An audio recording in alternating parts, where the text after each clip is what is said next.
The wind whispered through the ancient trees, their gnarled branches reaching out like skeletal fingers against the moonlight sky.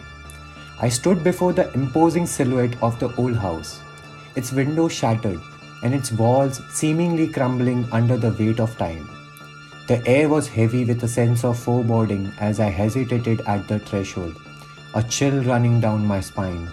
I had heard the rumors, the stories of the haunted house that had plagued this town for generations. Yet my curiosity had driven me to this eerie place where darkness seemed to seep from the very walls. As I stepped over the threshold, a gust of cold air enveloped me, sending a shiver through my body. The floorboards creaked beneath my weight, and the sound echoed through the desolate hallways. My flashlight flickered to life, casting feeble beams of light that barely pierced the gloom. Cobwebs hung like gauzy curtains, and I couldn't help but feel like a trespasser in the realm long forgotten. I wandered through the dim corridors, the walls seeming to close in around me. Every shadow seemed to move, every creak of the floor a whisper from some unseen presence. I told myself that it was just my imagination, that I was allowing the stories to get the better of me.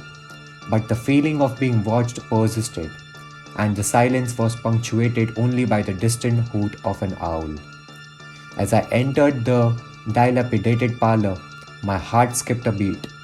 In the corner of the room stood a grand piano, its keys yellowed with age. Moonlight filtered through the broken windows, casting eerie patterns on the instrument's surface. And then, without warning, a single note resonated through the air, the sound sending a jolt of terror coursing through my veins. My flashlight wavered, its beam dancing wildly, and I stumbled backward, my breath catching in my throat. I stood frozen for what I felt like an eternity, the note still hanging in the air. Slowly, I mustered the courage to approach the piano, my steps faltering as I drew closer. With trembling hands, I reached out and touched a key, half expecting it to crumble to dust beneath my touch. But instead, a discordant melody filled the room, the notes disjointed and haunting. I pulled my hand back as if burned, my heart pounding in my chest. The piano continued to play on its own, the keys moving with an otherworldly grace. I tried to run, to escape the suffocating grip of the house, but the door I had entered through had vanished, replaced by a solid wall of wood. Panic surged within me as I frantically searched for another way out, the sound of the piano growing louder, its melody more desperate. I stumbled into a dimly lit hallway, my mind a whirlwind of fear and confusion. Portraits lined the walls, their eyes seeming to follow me as I passed. Faces of generations past, each one etched with a sense of melancholy and resignation. And then, as if in a nightmare, the portraits began to weep, their tears streaking down the canvas in an endless cascade. I turned a corner, my heart pounding against my ribcage, and I found myself in a room that seemed to pulsate with an otherworldly energy. A flickering candle illuminated a circle drawn on the floor, strange symbols and sigils etched within.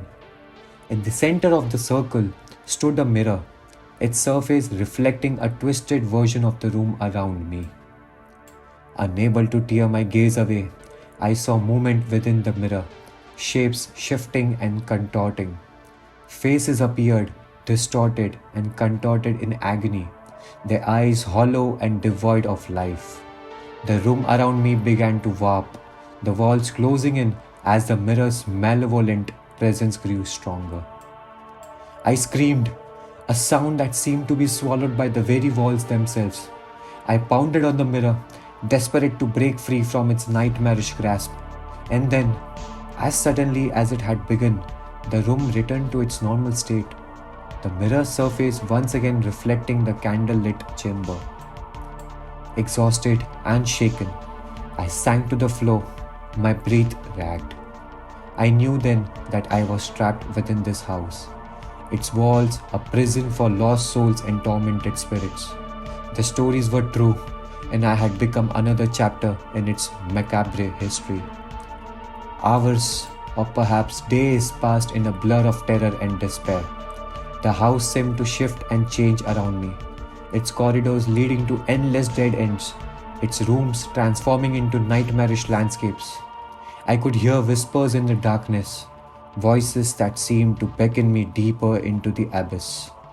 My flashlight's batteries died, leaving me to navigate the ever shifting maze in near complete darkness. And then, just when I thought I could bear it no longer, I stumbled upon a door unlike the others. Its wood was worn, its handle cool to the touch.